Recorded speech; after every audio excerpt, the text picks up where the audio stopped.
Today we're going through the 18 of the rarest game consoles and how much they're worth. And I'm pretty excited because, like, again, that thumbnail just looks wild. I just, like, how expensive can these puppies go? So let's go through this. Coming in at number 18, Pokemon Stadium N64 Battle Set at 500 smackaroonies. Ooh, to promote the wonderful Pokemon Stadium, Nintendo decided to release a special battle set version of Nintendo 64. This included the N64 console itself, Pokemon Stadium, and Atomic Purple controller, an N64 transfer pack, and the Pokemon Trainer Journal. These special sets are relatively rare today, but there are only a few circling around on eBay. While a specific price isn't nailed down, they're typically priced between $300 and $500. So the article bumped it up. Or about the same price as a modern PS4 and Xbox One. So it's just a normal N64, but it just comes with these games. Be honest, chat. When Pokemon Stadium came out, if you played it back then, okay? When Pokemon Stadium came out, we were all like, dude, they made a 3D Pokemon. They made a Pal World. And then we all played it and we were like, I mean, it's fun. But you know frickin' right, Nintendo, this is not what we wanted. You know frickin' right. We just wanted an actual Pokemon game on the N64 that was 3D. Okay? You know freaking right. That's what we wanted, Mr. Nintendo. Coming in at number 17. This is cool Sega Saturn. Why is it this is cool? It literally just has a sticker that says this is cool. The This is Cool Saturn. I never played the Sega Saturn, by the way. I don't know if you guys did. Saturn was a model of the Skeleton Saturn line. These were the final Saturn models to be produced, and they are distinguished by their see-through bodies. Oh, so it's one of those see-through plastic things. I know those are loved. I personally never really liked them that much. Except for like the N64 Atomic Purple thing that we just talked about. Like that controller, I feel like is peak N64. One of the models had the words, "This is cool," inscribed on the CD drive for some bizarre reason, and only 30,000 or so were ever produced, leading to their reputation as a valuable collector's item. See, I feel like it's just scarcity, right? Once the scarcity is set, then it's like it becomes rare over time. Luckily, there are a few of them still floating around on eBay, where they typically sell for between 400 and 700. So again, we marked that puppy up because, you know, that's how we make these articles. Whether or not 4 words are worth that kind of premium will depend very much on the buyer, but there are plenty of people who seem to believe that it is. So, okay, so this one's just like a regular N64. It's just rare. Same thing with this one. It's just rare. But number 16. Now we're getting into the crazy stuff. If we're at $1,000 in number 16, I can't wait to see what number 1 looks like. What is it going to be priced at? The Pikachu N64 set. Chat, would you buy this? Because this kind of looks pretty sick. I'm not going to lie. I'm not buying it for $1,000. You'll do it for $950? Oh my God. Look, Rid, are we actually at 200 followers? Hold on. Quick swap over. Oh, we have 3 more. 3 more. We're close, chat. If some of y'all beautiful goose-tastic rascals are watching right now and you're not following the freaking goose and becoming one of us, the goslings, a certified gosling, you smack that follow button right now. We're buying it, chat. We're buying it. Yeah, dropping a K is pretty wild, right? The N64 was all about the Pokemon exclusives to promote their video game, Hey You Pikachu. Oh man, I own that game. That game was a travesty. It did not work. Toys R Us decided to release an exclusive N64 console. This console was a painted vibrant blue and yellow, and it came with a massive Pikachu and Pokeball themed console. Theme buttons. Here's the thing, chat. If you haven't heard of Hey You Pikachu, it's a game for the N64 that came with a headset. You know, the thing that consoles don't offer anymore in the box? Yeah, they offered a headset, okay, for this N64 game, and you would talk to it. You'd say, "Hey, you Pikachu," in the same way that you talk to Siri or Google or Alexa. And you would talk to a Pikachu on the screen and tell it to do things. And every time you'd say things, it would blow a bubble of like the words you're going to say. And then when you were done saying it, it would send the bubble to the Pikachu. And it would not do anything that you said. It would not work. It never worked. But it was pretty cool. At the time, you were like, it's pretty sick. Now, I didn't get this N64, but it's pretty sick. It's also funny how they extended it a little bit more to the right to add the Pikachu. Kind of looks a little silly that the leg is like the button. I feel like that's what a weird design. So So yeah. It also included the game itself, the voice recognition unit, the required microphone, like the consoles don't these days, and a bonus animated talking Pikachu watch. Whoa! That's cool. Collectors can expect to see all these selling on sites like eBay for roughly $1,000, maybe more if the system is boxed and in good condition. Wait for it. Oh yeah, we don't have text-to-speech set up here. Curve with the turtle. You got denied, Curve. You got denied. F's in the chat for Curve. Coming in at number 15. Code Veronica, the Dreamcast. Yo. Chat. This looks slick. This looks slick. Oh.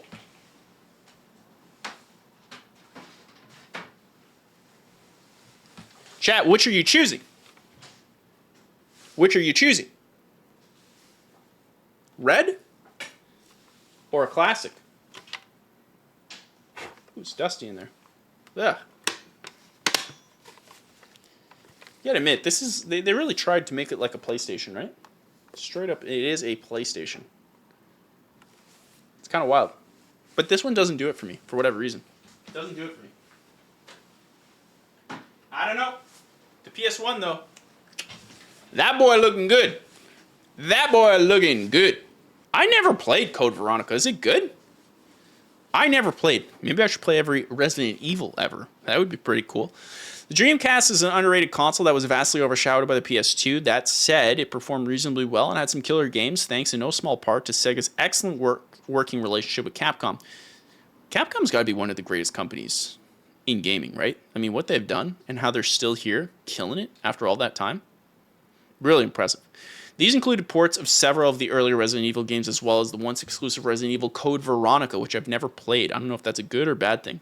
To promote the game, a special edition version of Dreamcast was produced and released in Japan. This contained the game itself and a unique red and see-through Dreamcast, which I gotta say, your boy likes red. That do be looking good. But this area should have been white. Come on.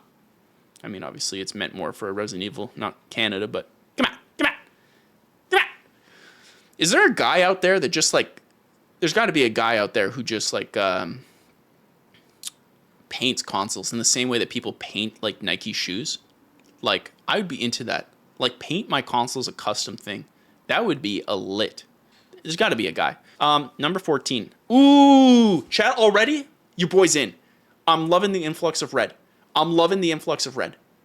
Chat, at number 14, we have the red Pokemon Game Boy Micro, which I gotta say, cool idea, too small. Cool idea, too small. Let me know in the chat if you had a Game Boy Micro, okay? The Game Boy Micro, cool idea, just too small. And for $2,000, this red one, not many people remember the Game Boy Micro. Oh, chat, I think we remember the Game Boy Micro. Okay, Doldrums didn't remember the Game Boy Micro was a thing, so maybe not all of us.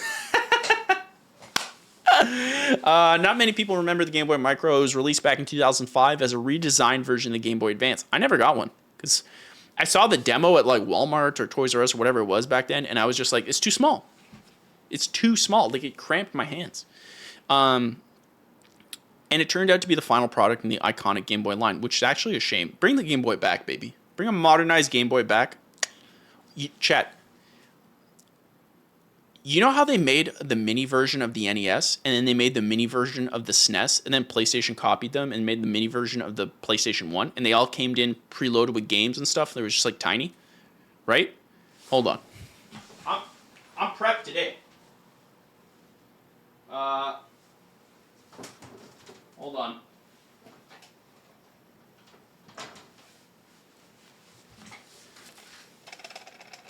Right? Nintendo, if you want to be freaking rich, give us a mini, just give us a new Game Boy that's preloaded with 30 of the Game Boy's best games. We're talking Tetris, we're talking Pokemon, we're talking Donkey Kong Country, we're talking Mario, okay? Give us that, and I'm telling you, you release that at like, I bet you could do $200 for that thing. It would go gangbusters. Gangbusters. The console is valuable enough just for that, but there's also a special limited version release exclusively in Japan. Oh, why does Japan get the red one? Come on, Japan. I guess it makes sense. Their flag is also red and white. The console is red in color and contains a little Pikachu decal above the B. Oh, yeah, that is so cool. Despite being exceedingly rare, they can occasionally be found on eBay for around $2,000. Dude, that's awesome. Hold on, let me zoomify this a little bit more. Who gave us that fall? Who was it? Who was it? Who put us to 200? What are we at now, chat? We're at like 198 or something like that. 198? Hold on, let me quickly check. 198! Oh, we're so close to 200. Ramify with the follow. You're beautiful. You're goose-tastic. We love to have you here, Ramify. Chat, let's get some W's and hearts for Ramify, okay? For all our brand new Goslings, I want some hearts. First one to do it, Gosling Prime. Coming in at number 13, this was the one I was telling you guys, and I wish I bought it. I wish I bought it. I wish I bought it, and I didn't, and I feel bad, and it's a beautiful console. I love it, and now it's $2,400 American, which is a lot of Canadian pesos. You know what I'm saying? I love this one. I really do. So I'm glad to see it here. But if it's 13, I can't even imagine to see what number 1 is. Okay, let's go through this. The first of the several limited edition PlayStation consoles to make the list, the Sony... Ooh, there's more. The Sony PlayStation 4 20th Anniversary Edition was released in 2015 to commemorate 2 whole decades of the PlayStation brand. Shocker. As well as being styled after Sony's original little gray box of wonders. Yeah, it was, wasn't it? Ah, so nice. The system also came with its own unique theme, which was once again mirrored the classic look of the PS1. Only 12,300 of the consoles were ever made available to the public, which has contributed greatly to their high resale price in modern age. Collectors can expect to shell out around $2,400 to get their hands on one that's brand new in the box. Secondhand units can be picked up for quite a bit cheaper if one knows where to look, though there's no guarantee that all of the accessories will be included. Dude, that's clean. Doldrums, I'm with you. That's clean. That is clean. Oh, that's looking good. With the light blue there. Ooh. I just love the rainbow colored PlayStation logo too. What a great logo. I want to say the PlayStation logo is up there with the Nike swoosh. Personally. It's a fantastic logo. Fantastic. Love that. I mean, it's so clean. Like, you could see the P and the S, but like you never even look at it as a P and an S.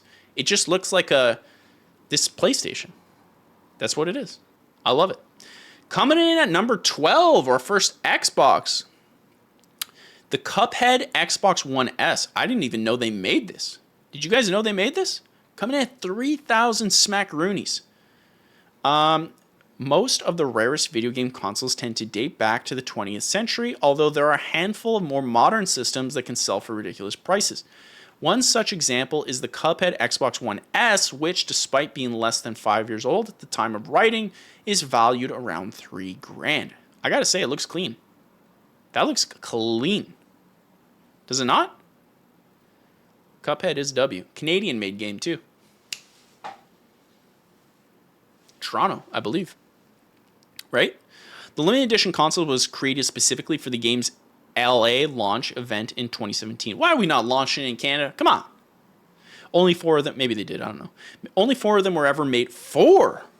And these were given away as prizes to some of the people in attendance. See, that's the thing. When it comes to these consoles, like, if you make a limited amount, they're gonna turn to collector's items. They're just gonna. Like, they're just gonna. Right? But 4 is insane. Isn't it insane that, like, 4 of these, okay, so that's super rare, $3,000. 12,000 of these, 2,400. That just shows you the affinity to the brand here. Like, that's insane. The limited edition console is created okay, so we went through that. Due to the rarity, the price is likely to increase further as time passes. Of course. Supply and demand, which may explain why the owners seem to be hanging on to them for now. I mean, yeah, for sure. Slimy Roast in the chat with a honk. I see you, Slimy Roast. I hope you like the new layout. You let me know. Slimy Roast, we see you. We freaking see you. Got my eyes on you, Slimy Roast. Hope you're feeling goose-tastic and beautiful, because we see you. Coming in at number 11. Holy smokes, what the heck is this? What is this? The Nintendo 64 DD. The double D. Also coming in at 3,000 smackaroonies. Do you guys know what this is? Oh, is this the disk drive?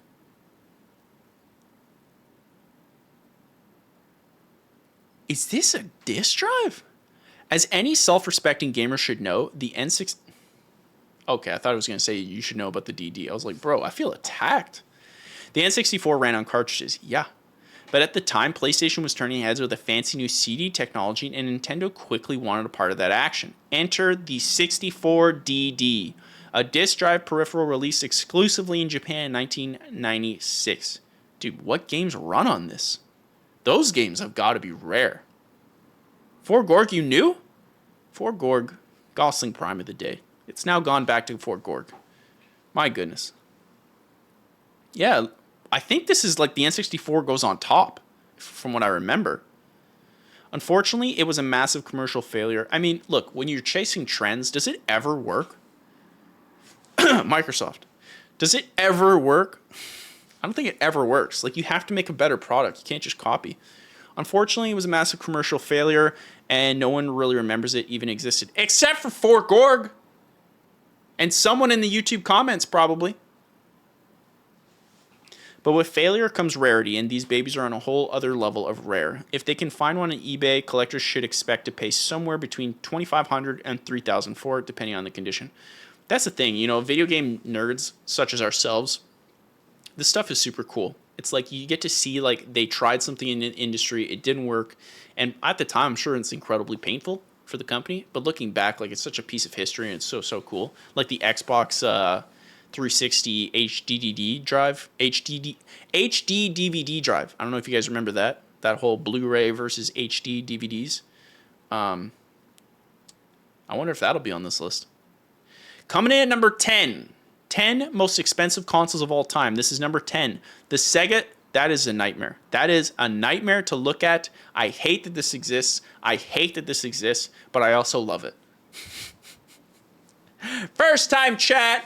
E-Rock95823 Goose, I made it to the chat. Not only did you make it to the chat, E-Rock, but you're beautiful and you're freaking goose-tastic and you're just in time because we're just about to go through the top 10 most expensive consoles of all time. We got 10 more to go, and Sega Genesis CDX coming in at $5,000. Guys, that is the cost of a small car, okay? At some point, you got to go, it's a little too high for what it is. It's a little too high. It's got to be a rarity thing. It just has to be, right? Because $5,000 is $5,000. Beginning in the early 90s, Sega combined their Genesis and Sega CD into one hybrid console called the Genesis CDX. The unit retailed for an unbelievable $400 at release, and dude, $400 in the 90s? Hold on. With inflation, what is that? Whoops. $400 90s inflation. Bro! $1,000 back in the day? Yo, Sega had no chill.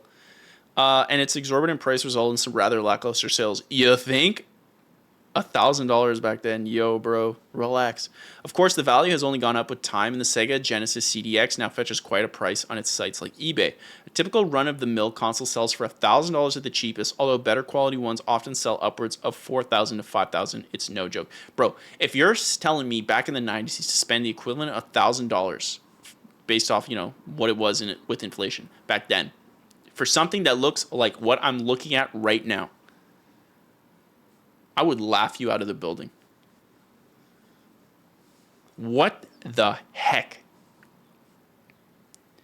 That is insane. Coming in at number 9, though. Ooh. Okay, chat. Let's let the Dreamcast cook here. Sega's cooking with these Dreamcast paints. Mazoria. Okay, I'm gonna butcher this. Mazora. Now I've said it so many times that I don't even know what's right anymore. Maziora.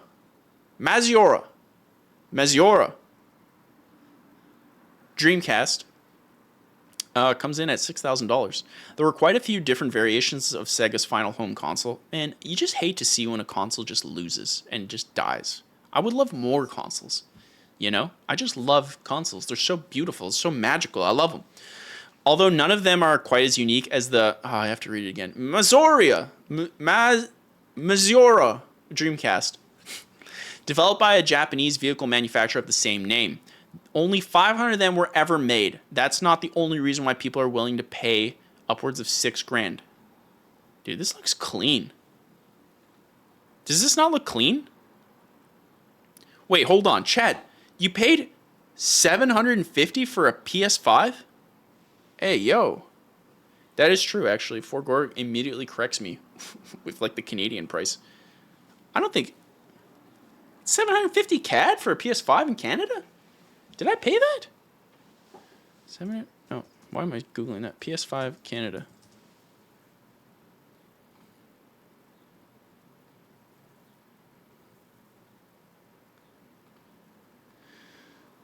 Hold on. That's a bundle.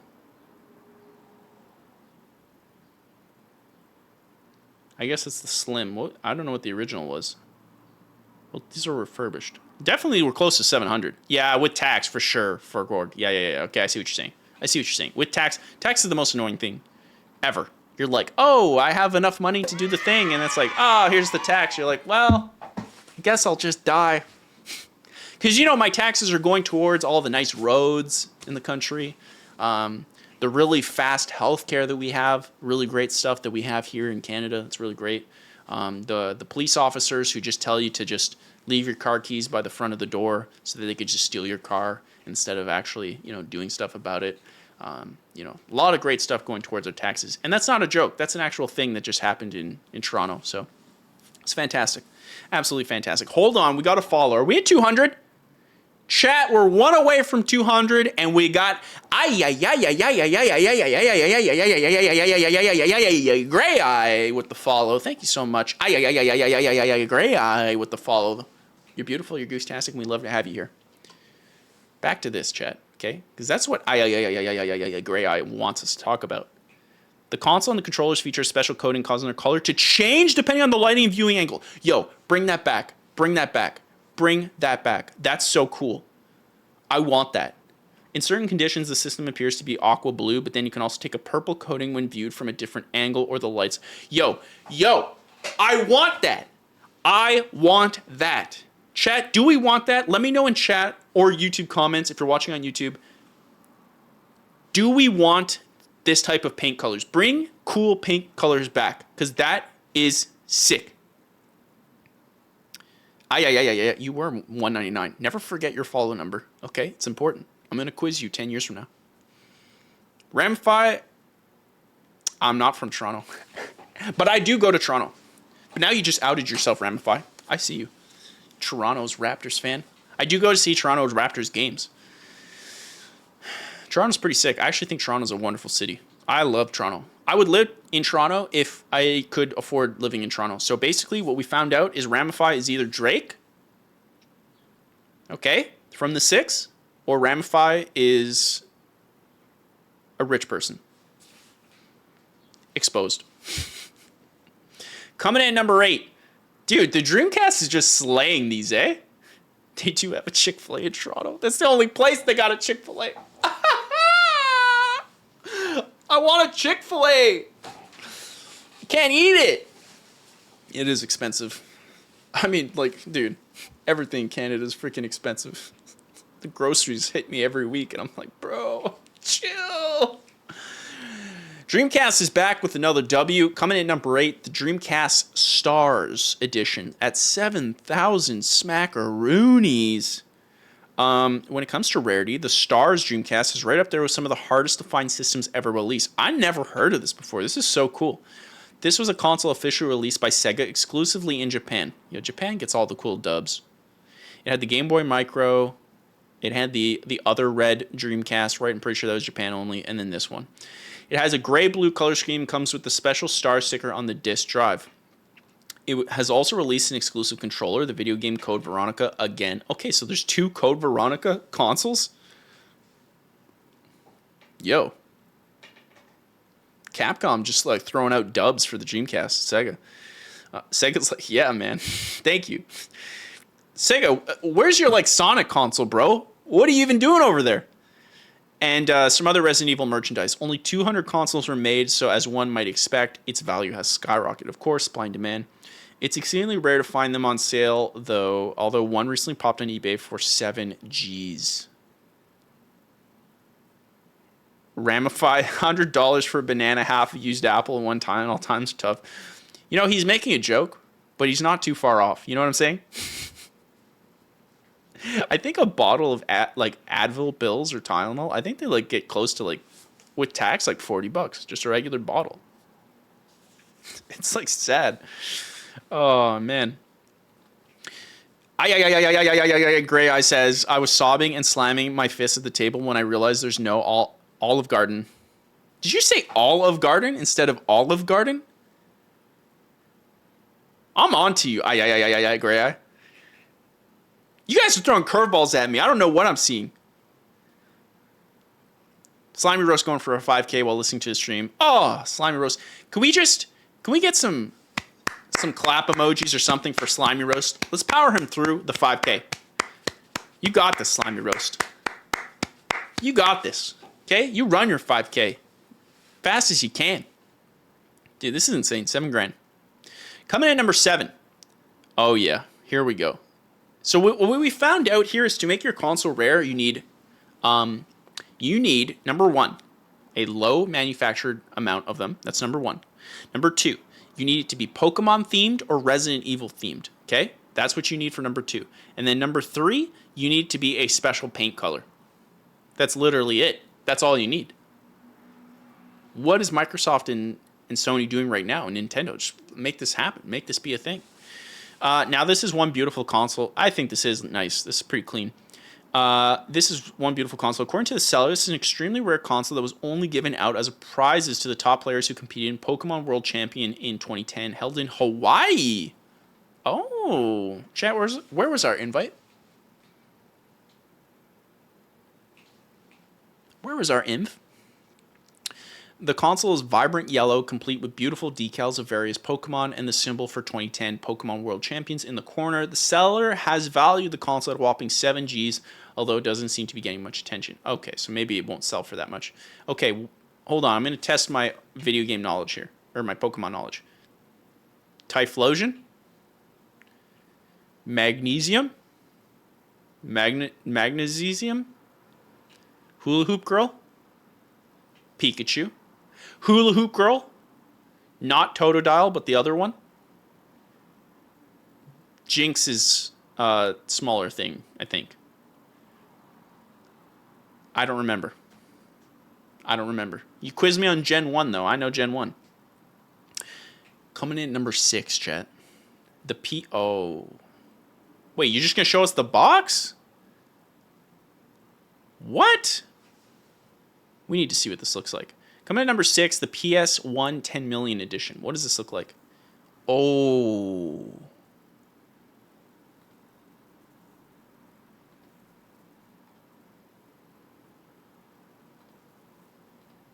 Hey, yo.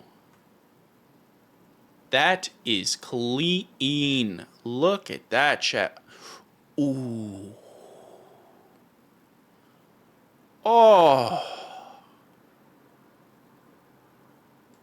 Oh. Yo, that's clean. That's very, very clean. Man, how did they just show this picture in the article, though? What are you doing? What are you doing, Mr. Author? Coming number 6 at $7,500. I gotta admit that's a clean looking console. Putting it in black like that. It is true. It is just a PlayStation though. PlayStation in black. Celebrate the first console selling more than 10 million units. Sony released a limited edition console known as the PS1 10 million edition. They were produced in extremely limited quantities and were dark blue. That's dark blue? Where's my thing? This is dark blue? Oh, yeah, I guess when the light hits it. I thought it was black.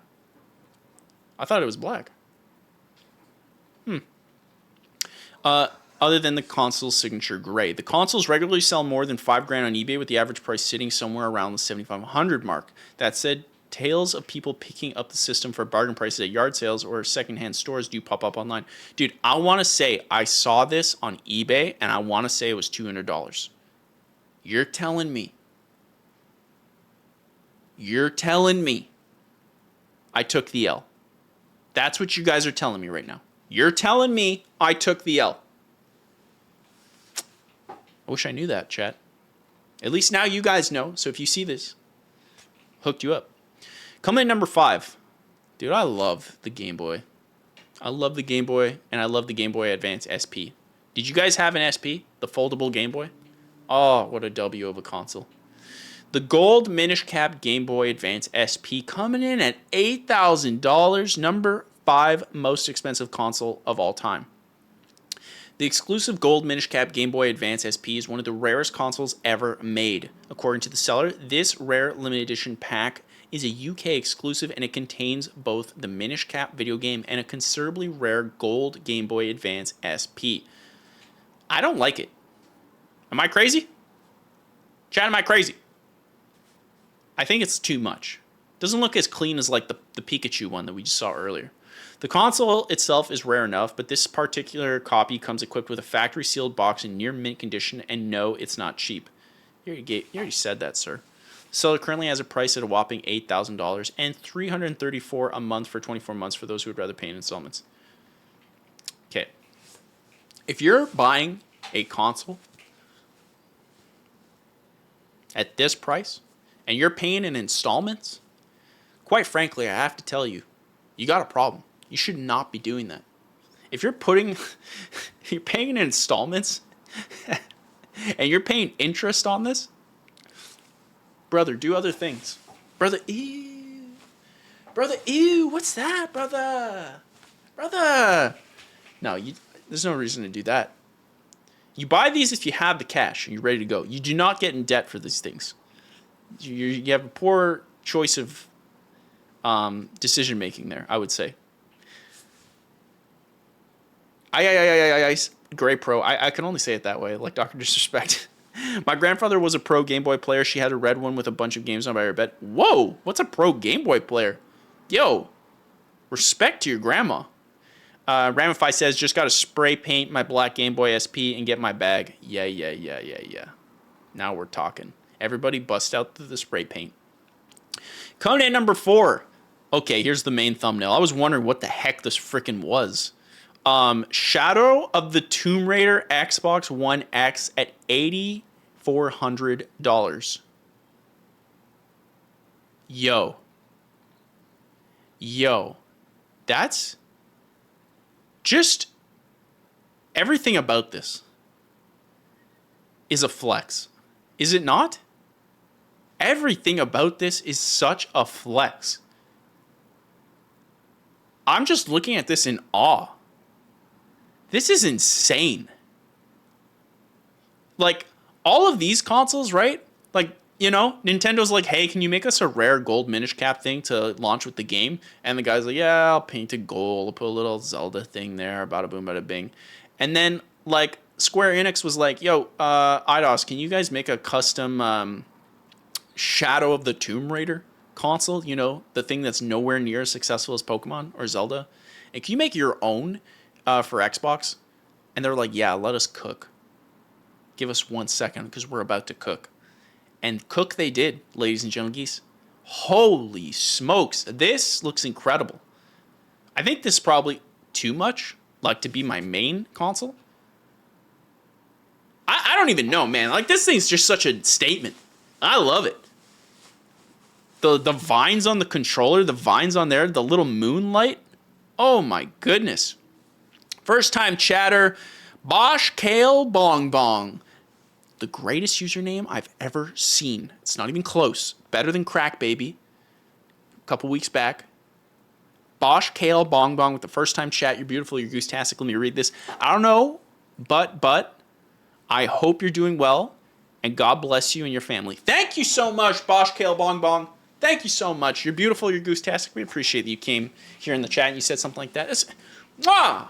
And Curve said that we're at 202 followers. Hold on. It says we're at 199 here, Curve. I think the one on Twitch is, like, different than the one here.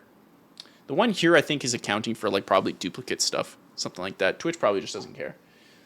So we need one more follow to get to 200. My goodness, we're almost there. Let's read through this. The result of the special collaboration between Square Enix and Microsoft, this Shadow of the Tomb Raider themed Xbox One X is truly one of a kind. I mean, bro, I've never seen any console flex this hard in my life. And it looks absolutely stunning.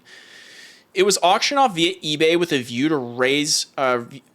to raising money for charity, with all the proceeds going to Best Friends Animal Society. That's super nice. The winning bidder ended up paying over $8,000 to get their hands on the unique system, which was released 2.5 years prior to the launch of the Xbox Series S and X.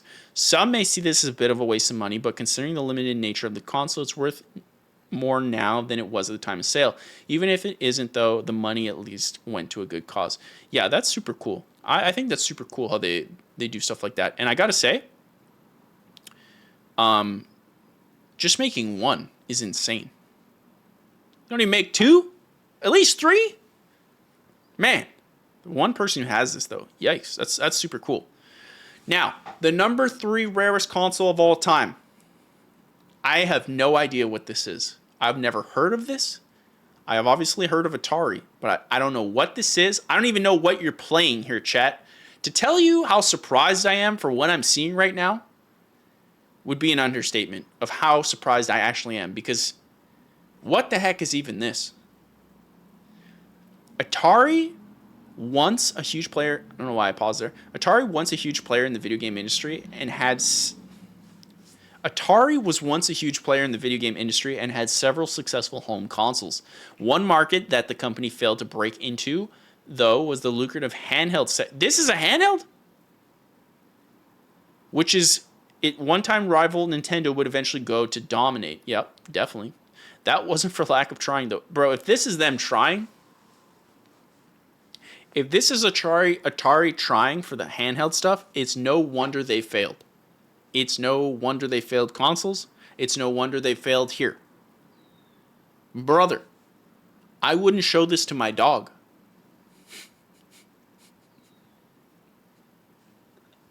Is that harsh? Yo. What the heck? The Atari Cosmos was in development for 3 years before eventually being canceled in 1981. Shocker. Although the Cosmos never released, 5 prototypes exist. Okay, so at least it was never released. 3 of which are all just empty shells. One of these shells found its way onto eBay in 2005 and sold for a staggering $18,853, suggesting that the 2 functional units are likely worth considerably more. So this one didn't even work. Wow, it's just a shell and it went for $18,853. And in Canadian, you're looking at probably what, close to 25 grand there? See. But the number 2, chat. The number 2. Did we just hit? Hold on. Did we just hit 200 followers? Chat, I'm verifying. Chat!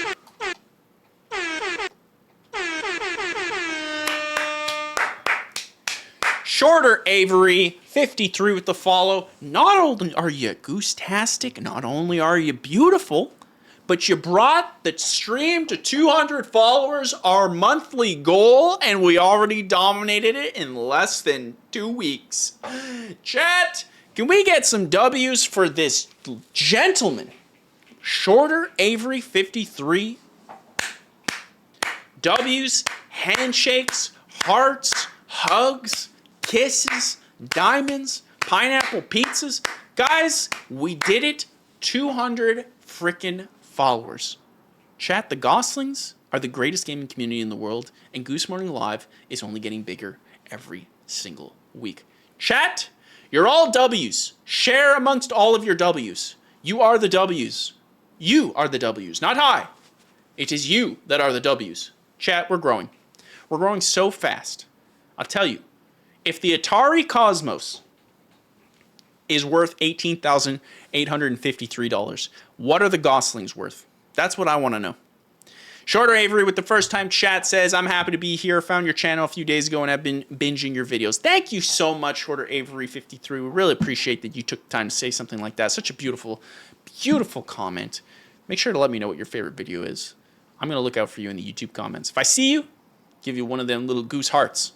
Really appreciate that.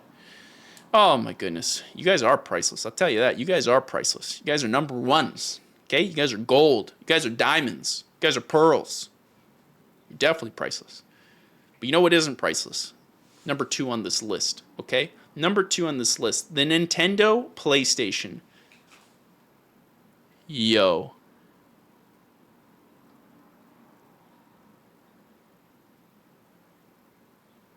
Yo. Oh, I just clicked it. I was like, what just happened? No. Did I? What? Okay. There we go. Goose choked. My bad. Okay. Coming at number 2, the Nintendo PlayStation at a whopping $360,000. More than a house. Or an apartment in Toronto. Holy smokes. So it's not uncommon for a company to dip its toes in the waters of a competitive console manufacturing market rather than diving right in. Before the Xbox, Microsoft worked together with Sega during the development of the Dreamcast. That's true. In fact, hold on, chat. Hold on. Hold on. When you look at the Dreamcast, okay, you can actually see right here. I don't think you can. Hold on. See? Windows CE. Compatible with Windows CE. The Windows we all had. Chat. Because Sega worked with Microsoft. So this is interesting. So before Microsoft did their whole Sega thing with the Dreamcast, Sony did the similar thing with Nintendo back in the early 90s, which is pretty crazy. Wow. It's just so surreal to see the Nintendo controller with a PlayStation logo. I mean, clearly that's why it's selling for so much. Dubbed the Nintendo PlayStation by many, the resulting prototype was first discovered in 2009 by a former Advanta employee named Terry Diebold. More than a decade later, he put the device up for auction, where it eventually sold for an eye-watering $360,000, making it the world's most expensive piece of gaming memorabilia at that time. Holy smokes. Forgorg half an apartment. True. Guys, that's history right there. That's history. Shorter Avery more than your house? Yeah, I mean, like, that's insane, no? Hi. Wouldn't it depress you to see that? Like, your buddy invites you over, like, yo, check this out. I bought this. How much was it? Oh, yeah, it was $360,000. Meanwhile, you're, like, living in wherever you're living that's not that. You're like, bro, you just put money aside for a console that doesn't even work with anything. And here I am struggling to pay off my house. Yo. Come on. That's insane. But now, chat, the moment you've been waiting for. Okay? The moment you've been waiting for. The number 1 most rarest, expensive console of all time. We went through the top 18, and now we're at number 1. Drum roll, please. Well, we don't have a drum roll, so we're going to do a dial-up.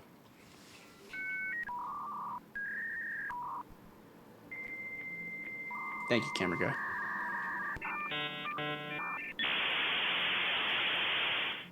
Excellent. There we go. You guys have been hyped. The number 1 rarest, most lovable, most expensive console is... Wow. It's just a gold Wii. The Nintendo Wii Supreme. Coming in at $375K. With over 2.5 kilograms of solid 22 karat gold and 78 flawless diamonds. Wait, where are the diamonds? I don't see the diamonds. Oh, the buttons are diamonds. Yo!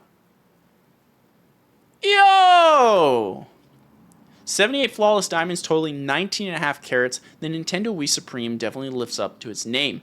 3 of these luxury consoles were produced by Stuart Hughes, with the asking price sitting at a lofty 300,000 Great British pounds. It's unclear how many have sold up until this point, but the gold alone is worth at least 150 grand?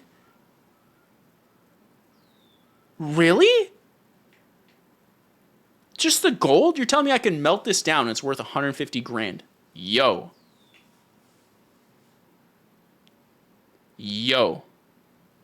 I agree. I says the Monarchs were offered this. It was just for them, but they didn't even accept it. Oh, okay. It goes on to say, this isn't the only gold Nintendo Wii to have been produced either, with THQ having once famously commissioned one for Queen Elizabeth II. The system never actually made it into the possession of Her Royal Highness, however, instead fell into the hands of a collector known as Dan 2KO. After holding on to it for many years and one or two failed attempts to sell it, they were finally able to do so in May of 2022, with the Royal system auctioned off by Golden for $36,000 including fees. Okay, wait, so that doesn't mean... Wait, you auctioned it at a loss when you can melt it for 150 grand?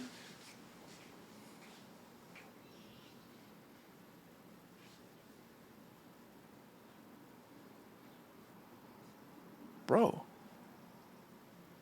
My man sold it for 36K instead of melting it for 150 grand.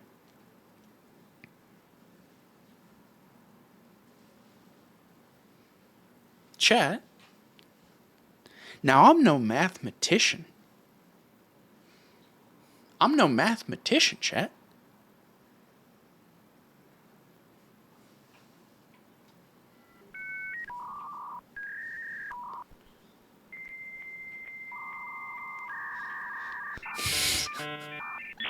You're telling me the most expensive and rarest console in history was sold at a loss, despite it actually being worth more than 100 grand, like, of resources, of natural resources. That's a gamer move right there. That's a gamer move. Man, that's insane. Holy cow. I gotta say, pretty lame. Like, yeah, you know, it's gold and diamonds. But, like, I mean, this one's historic. This one, I have questions. Someone mocked that up in a team meeting and was like, what do you think? And they're like, keep going. But this one, I think, is the coolest design by far. Like, this is insane. I'm a little bit biased for the PlayStation one. And honestly, all the Dreamcasts. I think the Dreamcast ones are phenomenal. Cuphead one's not bad. The PlayStation one is my favorite.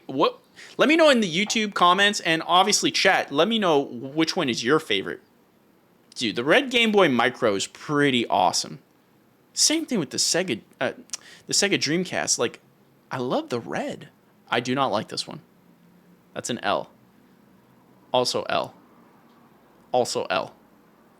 For me, it's the PlayStation. I mean, the red Game Boy Micro, I like legit. That one's pretty cool. Even though the micro is too micro. This one is awesome. I just love it. It's such a throwback. I love it. I love that, like, Xbox can't do the throwback for their console because the original Xbox is such an ugly eyesore. I mean, it's cool for the time. It's cool to look back to, but it's, like, objectively not good looking. It's just this big, thick box with a green X on it. Clearly made by software developers. As someone who's worked with software developers for 10 years, I know what y'all are like.